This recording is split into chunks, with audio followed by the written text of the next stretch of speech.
Buenas tardes, grupo de Nuevo Testamento 2. Mil disculpas porque no mi equipo ya está, creo que con bastantes problemas, entonces no había podido subir los videos. Pero ya estoy acá, espero que hoy terminemos este tema y empecemos el otro de ser posible, o si no voy a tener que grabar inmediatamente el otro video. Bueno, empecemos con una oración como es nuestra costumbre al Espíritu Santo. Ven, oh Espíritu Santo, llena los corazones de tus fieles y enciende en ellos el fuego de tu amor. Envía, Señor, tu Espíritu y todo será creado y se renovará la faz de la tierra. Oh Dios, que por medio del Espíritu Santo fuiste creando todas las cosas, guiando la historia, y bajo su inspiración tu pueblo fue escuchando y escribiendo tu palabra. Mándanos, Señor, ese mismo Espíritu para que nos dé su luz y su fuerza durante este curso, a fin de que podamos comprender y poner en práctica tu palabra en nuestra vida. Te lo pedimos por nuestro Señor Jesucristo, que siendo Dios vive y reina en unidad del Espíritu Santo y es Dios por los siglos de los siglos. Amén. Gloria al Padre, al Hijo y al Espíritu Santo, como era en un principio, ahora y siempre, por los siglos de los siglos. Amén. Bueno, pues vamos a empezar como es nuestra costumbre, la continuación del tema que estábamos mirando, que es el estudio de la Dei Verbum. Explicamos en la clase pasada en qué consistía todo lo que, qué es lo que trata cada uno de los capítulos y de los temas que vienen anotados en el Dei Verbum. Partiendo de eso, una de las primeras actividades que trae el libro es que nos dice que hagamos la actividad que está en... Ay, perdón, es que como ya tengo todo el tema que sigue, ya me moví de hojas. Bueno, está la actividad en la página 164, donde nos dice que por equipos tendrían que presentar un cuadro sinóptico de algunos numerales del Dei Verbum. Entonces, pues me tomé el atrevimiento de hacerles una breve sinopsis de lo que trata cada uno de los capítulos, de los 6 capítulos que comprenden la Dei Verbum. Entonces, se los voy a leer rápidamente para que ya empecemos a contestar los cuestionarios y terminemos este tema. Capítulo 1. Revelación en sí misma. La revelación es el conocimiento de algo que estaba oculto o escondido o inaccesible. Dice, Dios se revela a nosotros por su gran amor, quiere mostrarse y darse a conocer, revela su misterio que es Cristo. Se deja encontrar para darnos vida, no necesita nada de nosotros y espera una respuesta, pero esa respuesta es un bien para nosotros mismos. El propósito de este encuentro es la comunión, la unión entre todos los cristianos. La revelación no es con el objeto de saber, sino que busca la comunión, el diálogo, el encuentro. O sea, no es, la revelación no está buscando gentes doctas, sino gentes que amen, gentes que vivan realmente esa revelación de nuestro Señor. A Dios no se le puede conocer a Dios se le puede conocer por la luz de la razón, sino que busca la comunión, a Dios se le puede conocer por la luz de la razón, por la revelación, por su gloria y por las cosas creadas.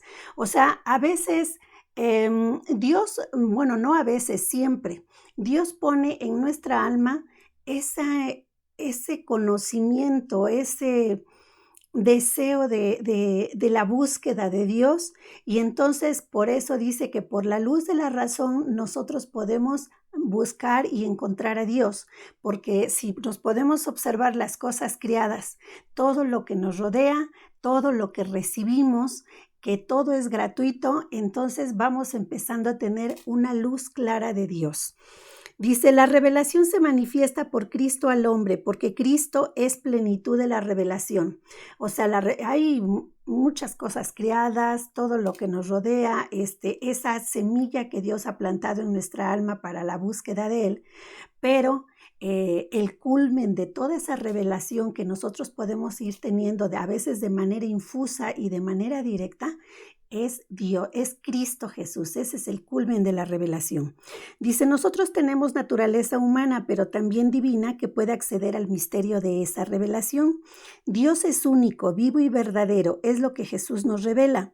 Dios se manifestó en hechos y palabras en la historia de la salvación del pueblo de Israel y recibimos por ella el plan salvífico de Dios. En el capítulo 2, que es transmisión de la revelación, nos va a hablar de cómo se transmite esa revelación. Dice, Cristo le dio el mandato a los apóstoles, vayan y anuncien la buena nueva. ¿Cómo es la transmisión? O sea, ¿cómo conoceríamos nosotros esa revelación que les dio a los apóstoles hasta nuestros días si no fuera porque ellos, después de que primero hicieron la transmisión de manera oral, que es lo que conocemos como la Sagrada Tradición, después se plasmó por escrito, ¿verdad? Dice, ¿cómo conoceríamos la revelación? Si Dios no me amara, no hubiese dejado la indicación de que se nos transmitiera esa revelación primero por la tradición y luego por la escritura. Esta transmisión es cuidada por los apóstoles para que la verdad fuera, en verdad, lo que habían visto y escuchado. Los sucesores deben de estar preparados para mantener verdadero el depósito de la fe y de aquí brota la sagrada tradición, proceso de cuidar las verdades de la revelación, verdades de fe. La iglesia es la encargada de interpretar y custodiar el depósito de la fe. Fíjense que les mencionaba en la clase anterior que hay un libro que está rubricado por el hoy emérito Papa Benedicto XVI, ¿verdad? Bueno, ese libro se llama La interpretación de la Biblia en la Iglesia. Entonces ahí hay una gran dirección de cómo se tiene que interpretar las Sagradas Escrituras. Entonces, pues sería interesante tener la oportunidad de tenerlo en nuestras manos y leerlo. La escritura es obra terminada, no se agregará ningún libro más. O sea, ya, mire, hay, como ahorita estamos mirando, hay encíclicas, hay documentos conciliares, hay sínodos, hay cartas de exhortación, hay muchas cosas, pero a las Sagradas Escrituras ya no se le agrega absolutamente ningún libro más. Es una obra que ya está terminada. Dice, la tradición es un proceso y por esa tradición profundizamos en las Sagradas Escrituras. O sea, la tradición continúa, ¿sí? Y se sigue transmitiendo de manera oral porque hay muchas cosas que están escritas. ¿Se recuerdan lo que nos decía San Juan? Dice, si se pudiera escribir todo lo que Cristo hizo y dijo, no cabrían los libros en la tierra, ¿verdad? Dice, la iglesia entera es la que tiene a su guarda el depósito de la fe y en la iglesia están considerados catequistas, sacerdotes, religiosos, o sea, todos aquellos que de alguna manera participamos en la evangelización. Tenemos que tenemos que ser cuidadosos en respetar ese depósito de la fe para no desvirtuarlo. O sea, recuerden que hemos hecho mucho hincapié en que nosotros no podemos decir nada de manera subjetiva, sino que tiene que ser todo bajo la dirección del magisterio de la iglesia. Dice, los obispos son los custodios principales de la fe y son los que están autorizados para la interpretación de las Sagradas Escrituras. Capítulo 3. Inspiración de la Sagrada Escritura y su interpretación. Dice, los hagiógrafos escribieron la verdad que Dios quiere revelar al hombre. Siempre que interpretemos las Sagradas Escrituras deberá ser con la guía del Espíritu Santo y del magisterio de la Iglesia. El hombre no puede negar la verdad de la Biblia. Puede excluirse de creer esa verdad, pero la verdad existe y es verdadera. Aunque se parezca muy repetitivo, tiene su razón de ser. O sea, si yo no quiero creer esa verdad que Dios ha revelado, puedo no creerla, pero la verdad de todos modos va a permanecer, existe, es verdadera y está ahí. No importa, lo que yo puedo es hacerme a un lado y no creerla, pero no puedo negar que es verdadera. La Biblia no es un tratado histórico de ciencia. La verdad de la Biblia es que en que no falla es la verdad de la salvación. Vamos a ver ahorita en el tema que sigue, que es la Evangelii Nuntiandi, que es donde nos va a hablar de cómo, dice ahí, ahorita les comento, dice, cómo se va les voy a hablar de lo que son las cartas apostólicas, las encíclicas y las exhortaciones apostólicas. Entonces ahí vamos a ver como ya hay por ahí una encíclica donde habla invitando a la ciencia, a los científicos, a que también participen en la cuestión de la evangelización. Bueno, no tanto de la evangelización, sino más que nada es que cuiden la espiritualidad de la feligresía. Leer la palabra no es saciar curiosidades, sino evangelizarnos para hacer experiencia del Espíritu Santo, para amar nuestra vocación de cristianos católicos. Es cuando nosotros busquemos conocer más de las Sagradas Escrituras, de Dios, no es para saciar una curiosidad, no es para envanecernos del conocimiento, sino más que nada para tener una relación, dice aquí, una experiencia con el Espíritu Santo y para amar a nuestra vocación como cristianos católicos, porque parte de eso es tenemos que conocer nuestra fe. Si nosotros conocemos nuestra fe, verdaderamente la vamos a amar. Y como decía San Pablo, cuando nosotros tenemos un conocimiento de esa fe, como decía San Pablo, es, ay de mí si no evangelizo. Te nace el deseo de querer participar a los demás, eso que tú vas conociendo, ese poquito que tú vas sabiendo de Dios, lo disfrutas tanto, lo vives tanto, que Dios no te permite que quieras quedártelo tú solita, sino que te nace quererlo compartir con todos los demás.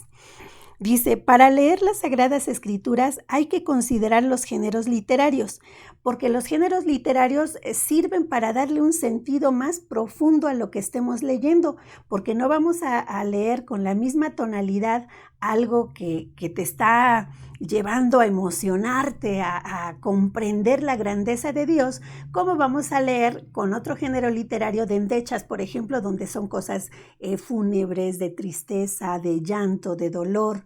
O sea, entonces el género literario es muy importante. Y aquí nos dice, los géneros literarios mueven las palabras para generar el mejor impacto en los oyentes, para conmover al oyente. Los recursos de la oratoria son importantes en la comunicación.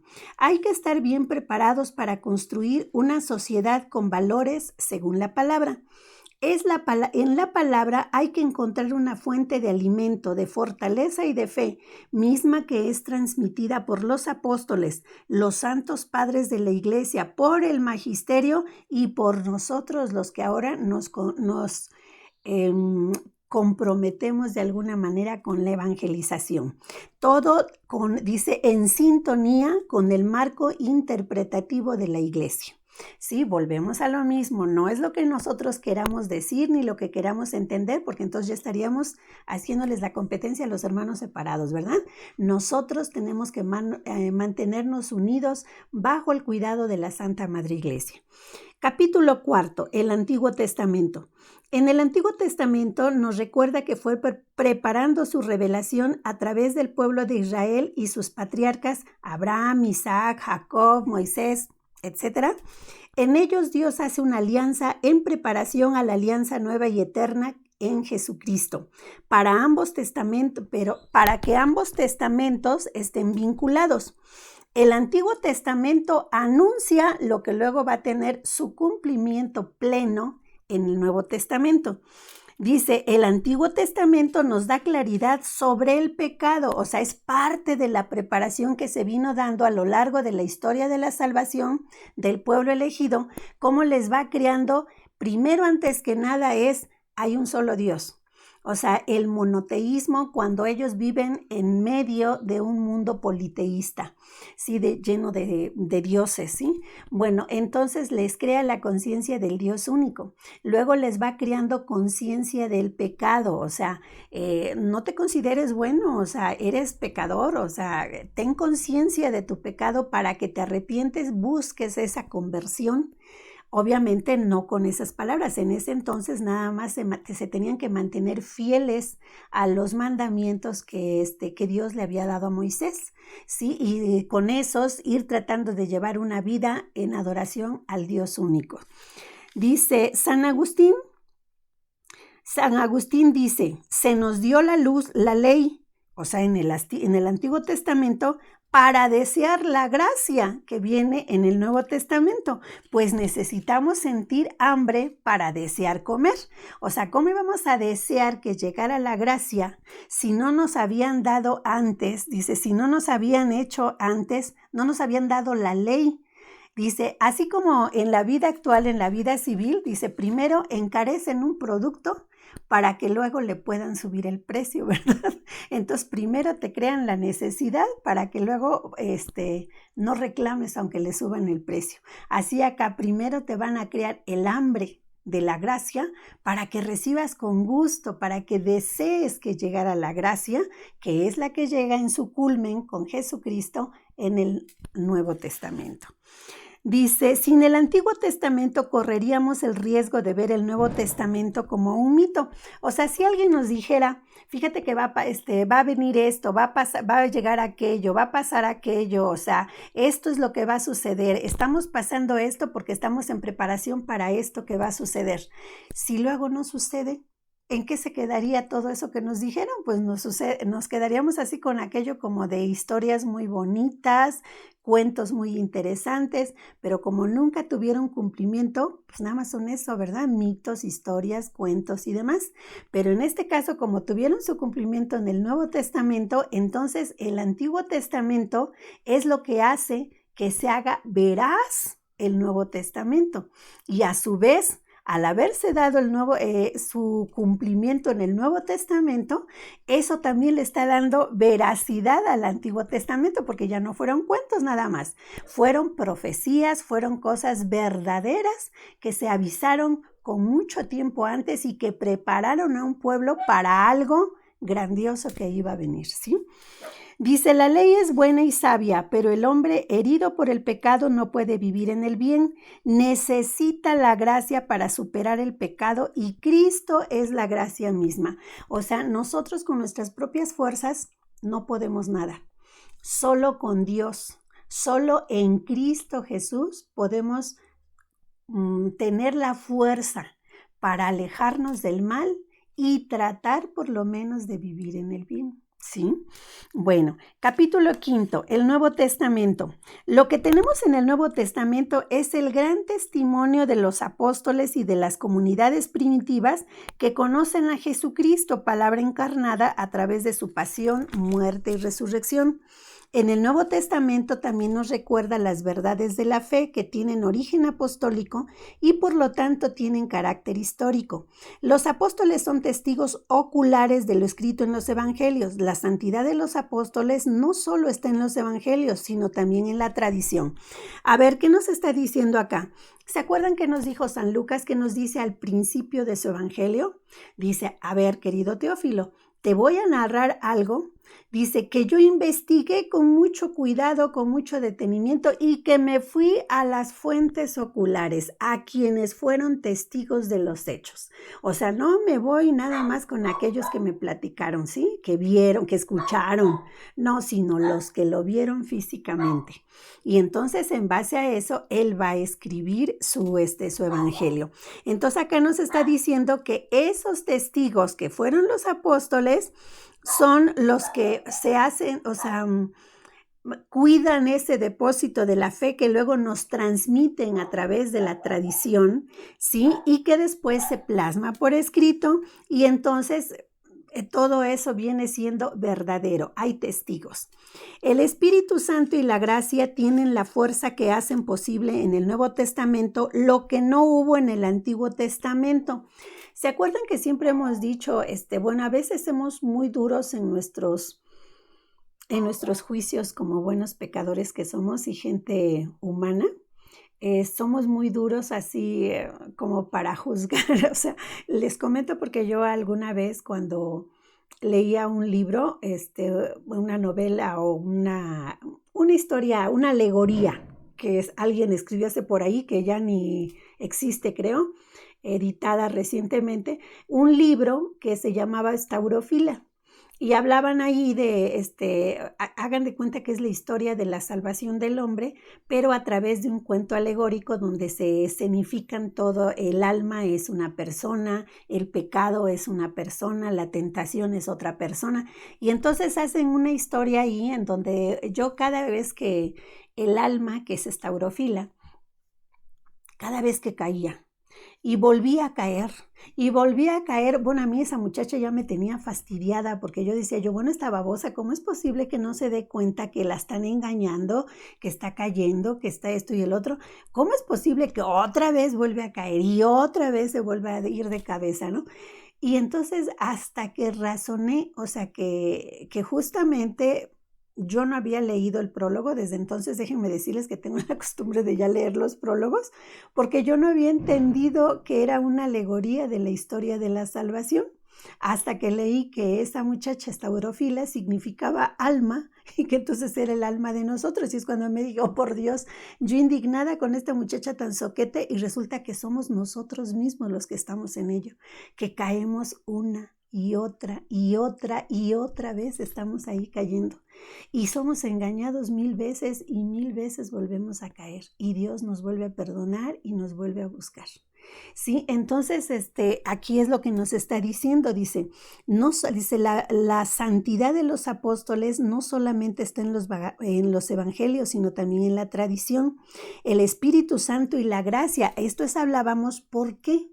¿Por qué a los judíos se les hizo tan difícil en toda esa historia de la salvación que continuamente traicionaban la alianza hecha con Dios Padre? ¿Por qué?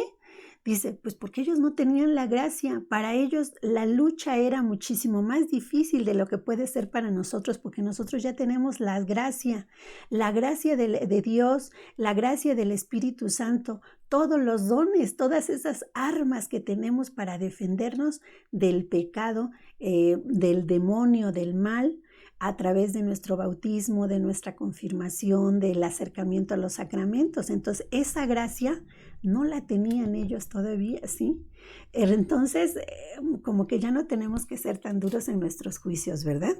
Dice, las Sagradas Escrituras son regla suprema de la fe en la Iglesia, en la veneración y comunicación en la Sagrada Liturgia, y en toda la vida de la Iglesia está la gracia, que es la manifestación de los deseos de Dios, como les decía. Ahora ya con la gracia, imagínense, está en los sacramentos, en la Eucaristía, en la liturgia, en las Sagradas Escrituras, por todos lados, a todo aquello que nos acerquemos y que nos lleva a Dios, está lleno de la gracia.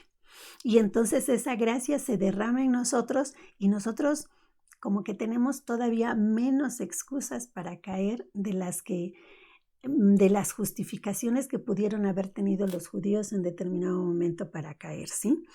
Dice, la falta de preparación en sacerdotes, diáconos y catequistas con frecuencia hacen desastre porque genera graves errores de interpretación en la predicación que causan confusión o son simplemente palabrería vacía.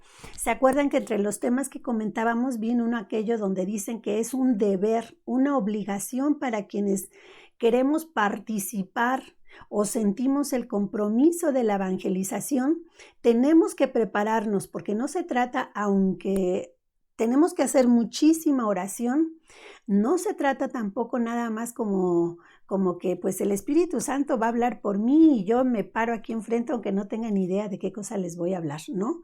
No debe de ser así. Es nuestro deber también prepararnos. Porque si no, a veces, lejos de atraer a las personas a despertar en ustedes el deseo de conocer más y de amar a Dios, terminan tan cansados y tan fastidiados que terminan diciendo, ya no quiero saber más de esto. Ni saben, ¿sí? Me causan más confusión y más angustia. Entonces, mejor no. Obviamente también hay sus gloriosas excepciones. Hay personas que pretextos, si no quieren conocer a Dios, los pretextos es lo que van a tener siempre a la mano para justificarse y echarles la culpa a otros porque no quieren conocer a Dios. Pero sí es cierto que nos tenemos que preparar más, que no se trata nada más de venir a querer hablar por hablar, como dice acá, pura palabrería vacía, sino que tenemos que tener, aunque sea un poquito de conocimiento de lo que vayamos a tratar de comunicarles, ¿sí? Para despertar en ustedes el deseo de que por cuenta de ustedes traten de conocer más al Señor, traten de amarlo más, de darle gracias por todas las generosidades que recibimos todos los días, de reconocernos pecadores más que nada para que con humildad pidamos perdón por nuestras debilidades y tratemos de esforzarnos por ser cada día mejores. Bueno, entonces acá nos dice, con esto se termina el capítulo 5, capítulo 6 y último, la Sagrada Escritura en la vida de la Iglesia. Bueno, ya vimos por qué es importante el Antiguo Testamento, por qué es importante el Nuevo Testamento, cómo se vinculan los dos. Y luego ahorita vamos a ver ahora cómo me sirven las Sagradas Escrituras en la vida de la Iglesia en nuestros tiempos. En la vida de la Iglesia, en las primeras comunidades brotó la palabra de Dios, se comunicó y se transmitió la revelación de Dios, primero por tradición oral y después se plasmó por escrito. Aquí les comentaba en la clase anterior que es uno de los errores que tienen los hermanos separados porque ellos dicen, si no está en las escrituras, no es tomada en consideración. Pero lo que nosotros podríamos preguntar, ¿qué fue primero? O sea, los evangelios fueron escritos 55, 50, 60, 70 años, al año 70, 50, etc. Pero primero Cristo muere en el año 33, por así decirlo, ¿sí? De allí a que se empiezan a hacer los primeros escritos, ¿qué fue lo que funcionó? Todo fue oral, la transmisión oral, ¿sí? Entonces, no podemos nosotros sujetarnos a nada más lo que esté escrito, porque también hubo muchas cosas que se dijeron que se fueron transmitiendo de manera oral, pero que no las plasmaron por escrito, que se vinieron transmitiendo, se siguieron plasmando por escrito mucho después. ¿Sí? Bueno, entonces aquí vemos por qué nosotros como católicos, nosotros sí le damos una gran importancia a la tradición y también a las escrituras, ¿sí? En la actualidad la Iglesia ora, venera, predica, se alimenta y se nutre con las Sagradas Escrituras, ¿sí? Dice, es importante que las Sagradas Escrituras no se estudien buscando el conocimiento para sí mismos, sino para participarlas a los demás. Hay que profundizar las Sagradas Escrituras bajo la mirada del magisterio de la Iglesia. Vuelve a hacer hincapié. La teología se apoya en las Sagradas Escrituras como palabra de Dios. El cristiano, al leer las Sagradas Escrituras, debe orar y escuchar a Dios, porque Dios me habla en las Escrituras y yo le hablo con obediencia en la fe.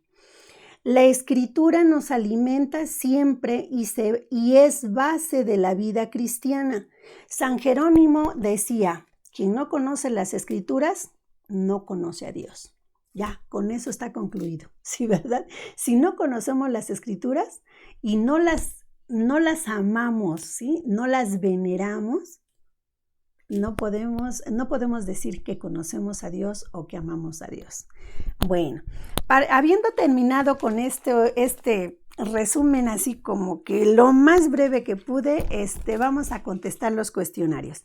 Este resumen que yo les leí ahorita es lo que vendría sustituyendo a la actividad del punto 3 que dice proceso inductivo, del equipo 1, 2, 3 y 4, que ahí de entre ellos venía el hacer toda esta sinopsis.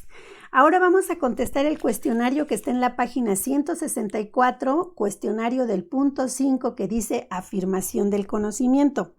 Es un cuestionario bastante larguito que es de 17 preguntas, ¿verdad? Entonces, a ver, las vamos a empezar a contestar rápidamente y van a ver que después con esto, estas preguntas pueden contestarlas del libro o es mucho más fácil tomar el libro de los documentos conciliares. Ay, lo dejé allá arriba. Los documentos conciliares y en punto por punto, si se van nada más con los puros títulos de los documentos de la Dei Verbum, van a ir encontrando ahí las respuestas de cada una de estas preguntas. Dice, ¿sabes qué son los documentos del Concilio Vaticano II? Dice, son las conclusiones. Ay, perdón, no es cierto. Este cuestionario que les voy a dar es el cuestionario que está en la página 163.2 que dice motivación. Dice, los alumnos contestarán unas preguntas. Dice, ¿sabes qué son los documentos del Concilio Vaticano II?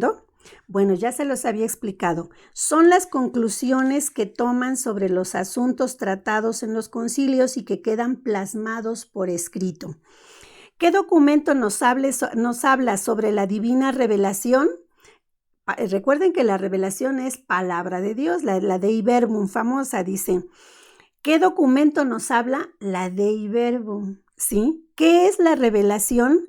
Es descorrer el velo. Eso significa revelación, ¿eh? En palabras de San Juan, que nos dice, os anunciamos la vida eterna que estaba en el Padre y se nos manifestó para que vivamos en comunión con el Padre, con su Hijo Jesucristo y con nosotros mismos. Eso nos dice la primera carta de San Juan, capítulo 1, versículos del 2 al 3, y también viene en el proemio de la Dei Verbum, en el numeral 1. ¿Qué es la tradición? Dice, es la transmisión oral del querigma, de los apóstoles, de los padres de la iglesia, de las comunidades, de las primeras comunidades. ¿Cuál es la verdad de las escrituras? Que es la palabra de Dios, inspirada por el Espíritu Santo a los escritores santos, o sea, a los hagiógrafos. O sea, que es la verdad. La palabra de Dios es una verdad inspirada por el Espíritu Santo. Eso es lo que nos dice, esa es la verdad de las Sagradas Escrituras. Bueno, pues entonces con eso está concluido ese cuestionario de 5 preguntas. Ahora sí viene el cuestionario largo de las 17 preguntas que dice afirmación del conocimiento, página 164. Pregunta 1. ¿Cuál es la naturaleza de la revelación? Dice, ¿cómo es su naturaleza? ¿Quién nos reveló? ¿Quién nos da la revelación? ¿Dios o algún hombre? ¿Algún ser humano? No, nos la da Dios. Por lo tanto, la revelación es de naturaleza divina. ¿Cuál es el objetivo de la revelación? Dice, ¿qué es lo que busca al revelarse Dios? Dice, exponer la doctrina genuina sobre la divina revelación y sobre su transmisión para que todo el mundo oyendo crea el anuncio de la salvación, creyendo, espere. Y esperando, ame a Dios, ¿sí? Esto está en el proemio también de la Dei Verbum, ¿sí? ¿Cómo se va preparando la revelación evangélica? Dice, se va preparando con la historia de la salvación en el Antiguo Testamento. O sea, todo el Antiguo Testamento, como les decía hace rato, es la preparación para llegar al culmen, ¿verdad? ¿Cuándo culmina esa revelación? Cuando llega Cristo.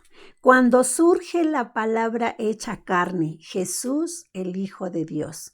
Cuando Él llega es el culmen de esa revelación. Dice, ¿cómo debe recibirse esa revelación? Como palabra de Dios y con la obediencia en la fe. O sea, si yo no creo, no voy a obedecer. Y si no obedezco, entonces para mí no se ha revelado Dios. ¿Sí? Entonces vean cómo nos va llevando, ¿sí? Luego dice, ¿quiénes fueron los transmisores del Evangelio después de Cristo? Pues primero los apóstoles, luego sus sucesores de los apóstoles. ¿Quiénes fueron?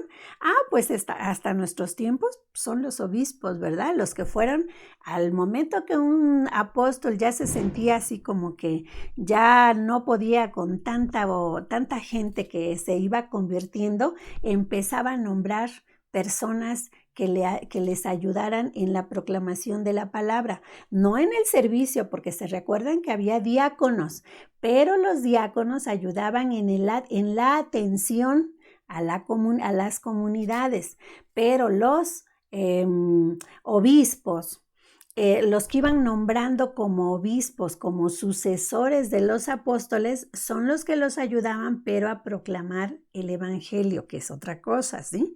Entonces aquí dice, los apóstoles y sus sucesores, que son conocidos como los heraldos del evangelio, ¿sí? ¿Qué es la sagrada tradición? La transmisión oral del querigma, evangelio de las comunidades primitivas y después los escritos. ¿Cómo se relaciona la tradición y la escritura? Dice, se relacionan porque surgen ambas de la misma fuente divina. Dice, se funden en cierto modo y tienden a un mismo fin, por tanto se han de recibir y venerar ambas con el mismo espíritu de piedad. ¿A quiénes fueron confiados la tradición y la escritura? A la iglesia, al magisterio de la iglesia. O sea, aquí otra discrepancia que tenemos con los hermanos separados, ¿verdad? Porque ellos, pues no reconocen a los sacerdotes, no reconocen al magisterio de la iglesia, no creen en ellos, pero no hay problema, o sea, eso es una cuestión que ellos quieran o no creer, porque nosotros sí creemos en ellos, puesto que a ellos se les confió, o sea, Cristo, teniendo muchos discípulos, a quienes les confió el cuidado principal de la transmisión del querigma, pues a sus apóstoles, esos fueron 12, uno que se quedó fuera y quedaron 11. Y ellos nombran inmediatamente a quien sustituye a Judas Iscariote, ¿verdad? Y entonces ya viene esa sucesión sacerdotal. Eso es lo que a nosotros nos da la veracidad de que estamos teniendo la verdad de la Biblia, la verdad del querigma, la verdad de la palabra de Dios revelada. Dice, ¿por medio de qué fue hecha la inspiración en las Sagradas Escrituras? ¿Quién inspiró a los hagiógrafos? El Espíritu Santo. ¿Cómo hay que interpretar las Sagradas Escrituras? Bajo la mirada del magisterio de la Iglesia, atendiendo al género literario y al sentido de lo que quiso expresar el hagiógrafo. Tenemos que analizar costumbres, tiempos, contexto general de la historia, etc. También se recuerdan que les decía yo que uno de los problemas que tienen las iglesias protestantes es que toman alguna parte de la Biblia, pero no ven el contexto general, no ven el antes, no ven el después, no ven el contexto, o sea, no ven la perícopa completa para hallarle sentido a lo que nos quiso decir Cristo. Tampoco toman muy en cuenta las costumbres, los tiempos, el género literario, sino que se van ellos nada más al lenguaje literal, nada más. Y entonces ahí se incurren en muchos errores. ¿Dónde comenzó la historia de la salvación? Desde que Dios elige un pueblo y hace un pacto con Abraham y el pueblo de Israel por medio de Moisés. Desde que hace una alianza con ellos, viene la historia de la salvación completa, ¿sí? ¿Por qué es importante el Antiguo Testamento? Porque prepara y anuncia proféticamente y presenta con diversas figuras la venida de Cristo Redentor universal. ¿Debe haber unidad entre ambos testamentos? Sí, porque el Nuevo Testamento está latente en el Antiguo Testamento. Así, el Antiguo Testamento adquiere y manifiesta su plena significación en el Nuevo Testamento. O sea, se hace verdadero el Antiguo Testamento al cumplimiento en el Nuevo Testamento. Y al haberse cumplido al cumplirse el Nuevo Testamento, le da veracidad a todo lo que estaba en el Antiguo Testamento. Uno y otro se complementan, ¿sí? ¿Debe haber unidad entre ambos testamentos? Esa ya se las contesté. ¿Cuáles son los escritos que sobresalen en el Nuevo Testamento? O sea, todo lo que hay en el Nuevo Testamento es importante, todo absolutamente, ¿sí? Pero lo más importante son los evangelios, que por mala costumbre siempre les decimos los evangelios como si fueran varios, y no, realmente es el evangelio con 4 visiones diferentes. O sea, es un solo evangelio, pero con 4 formas de ver y de interpretar que tienen los 4 evangelistas, pero es un solo evangelio, ¿eh? Dice, ¿cómo se debe venerar las Sagradas Escrituras? Igual que el mismo cuerpo del Señor, distribuyendo el pan de vida, que es la Eucaristía, tanto como la palabra de Dios, sobre todo en la Sagrada Liturgia, o sea, así como las Sagradas Escrituras. Por eso en la Santa Misa tenemos la parte donde nos alimentamos con las escrituras, o sea, la parte del Evangelio, el Salmo, las epístolas, etc. Y la parte eucarística, que es el pan, ¿sí? Entonces, con el que nos alimentamos espiritualmente, ¿sí? Entonces ya vimos cómo con las dos cosas, cómo vemos la Sagrada Escritura igual que a la Sagrada Eucaristía, se le venera y se le respeta, ¿sí? Dice, alimentándonos y nutriéndonos con ambas cosas. ¿Cuál es la recomendación de la Iglesia en la lectura de las Escrituras? Que tenga amplio acceso a las Sagradas Escrituras, cuidando que la traducción sea apta y fiel. ¿Se recuerdan que ya comentábamos, inclusive en la clase anterior les enseñaba cómo tenemos que ser muy cuidadosos de la Biblia que tengamos?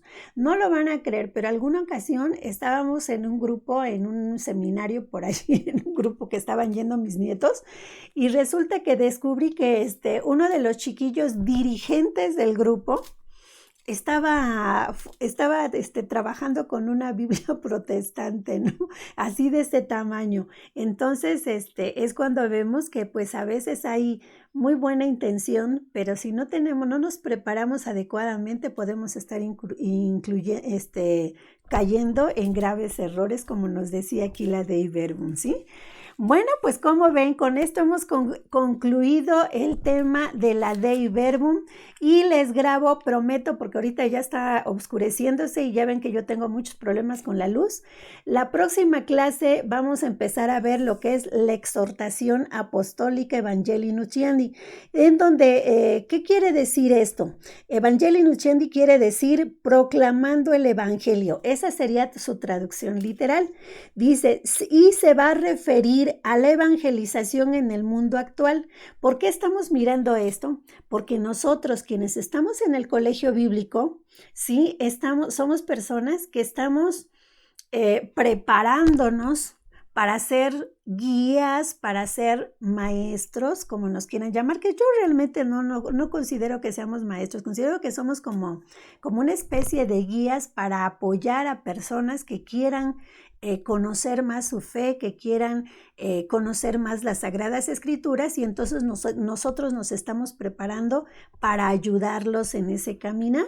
Entonces, pues como estamos nosotros en ese camino, pues entonces es importante que conozcamos esta exhortación que nos va a hablar de los deberes, de cómo tenemos que presentar ese evangelio, de cómo tiene que ser nuestra vida y cómo tenemos que hacerlo.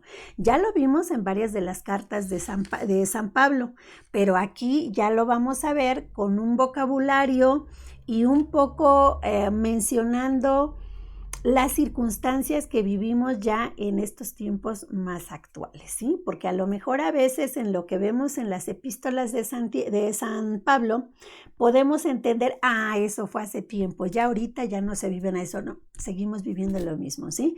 Nada más le cambia un poquito la cara al problema, pero es exactamente lo mismo, seguimos enfrentando las mismas dificultades que enfrentaron las comunidades anteriores, ¿sí?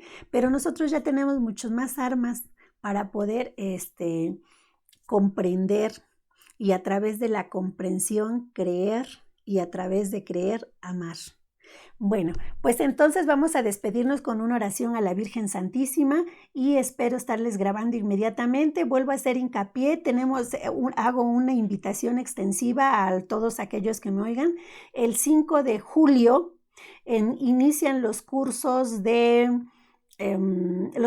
verano en el Colegio Bíblico en la Inmaculada Concepción de María, que está allí está en la 7 Poniente y 16 de septiembre. Ahí está el Colegio de la Conchita, que es nuestra sede principal.